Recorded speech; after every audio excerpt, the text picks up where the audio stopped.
What's happening, golfing fans? Welcome back to the channel. Brought to you in association with betting.co.uk. I'm your host, Ginger Joe, and I'm back with my weekly golf selections for you to take a look at. And this week we're taking a look at the PGA Tour. We've got the RBC Heritage over at Harbour Town. Can't wait to get stuck into this one, but it is just the one event we've got to take a look at this week. Usually I like to play the cross doubles or the cross trebles, but I'm just going to get stuck into the one event this week with 4 selections for you to take a look at as well. Now, we've got some decent prices here, the biggest at 200 to 1 and the smallest at 55 to 1. So hopefully these can continue to add to the profitable season that we've had so far. We're currently sat at 418 points profit for the season so far. And that includes quite a poor week at the Masters last week, even though we still managed to get 8.25 points profit from that event. We're sat in a really good position after round 1. Victor Hovland shooting a very, very low 65. Looked in really good stead at that point, but didn't manage to get it going for the remainder of those 3 rounds. But he battled well to finish tied for 4th, and that gave us a little bit of profit. Along with Xander Schauffele, who managed just about to sneak into the top 10, although this was obviously cut a little bit short with the profit, based on there being about 5 or 6 that finished in a tie for 10th. But again, it was a profitable week, and we are obviously trying to continue that real good vein of form. Now, if you're new to my channel, thank you so much for joining me. I really do appreciate that. And if you can, please do click that subscribe button below this video. It's completely free to do so. It helps my channel a great deal, and you usually get a good bit of karma for doing that as well. But I'm going to go straight onto the selections this week, nice and quick for you.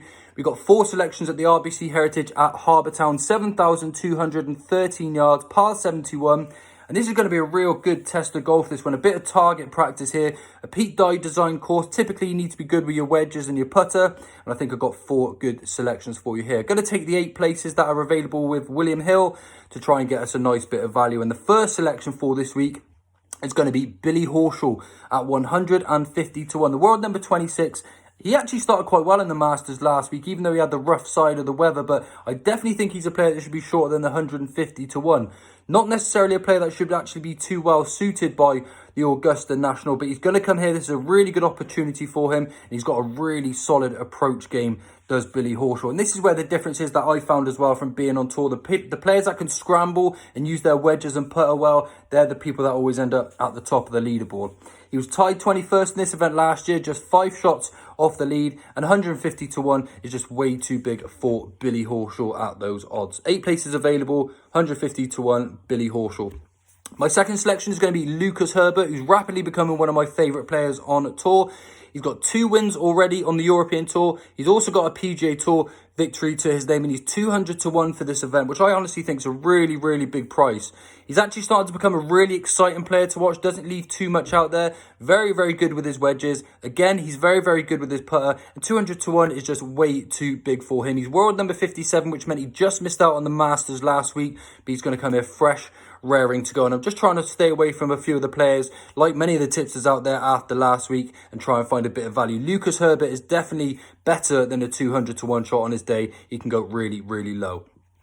My third selection is going to be Tommy Fleetwood at 55 to 1. Now, he actually played quite nicely last week. I actually put him up for the Masters, and I'm going to side with him again here. He's a player that's actually started this season quite well. Looks like he's been promising to put in a few decent rounds. And even though he only finished tied for 33rd last week, he was very consistent, very solid throughout the week, and I think he's going to come back much better this week as well. He's promised to start this season very well. A big game is definitely coming from Tommy Fleetwood soon. I wouldn't want to miss out on him this week. I can imagine him coming back into the winners enclosure actually real soon at 55 to 1. Again, probably a little bit too big. Not necessarily a player that's very well suited to Augusta as well. However, I think he's going to have a really good chance here. When he gets that putter rocking, Tommy Fleetwood is a player that can go very, very low indeed.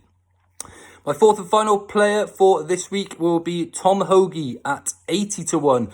He actually missed the cut as well last week in the Masters, but again, not really a track that's going to obviously suit Tom Hoge too well. He's going to be much better here. And he's actually starting to become a bit of a model of consistency. He finished 3rd in the Players. He finished 3rd in the Century of Champions. And he also managed to finish 4th in the Shriner. So he's finishing really high up in some proper strong field events, and I think he's going to go pretty well again here too. Currently sat in world number 26, I think it is, in the world rankings. He's got a very, very good short game, and that seems to be the angle I'm taking. I want a good wedge player and somebody who can get that putter rocking, and these are the 4 players for me. So the first selection is Billy Horschel at 150 to 1.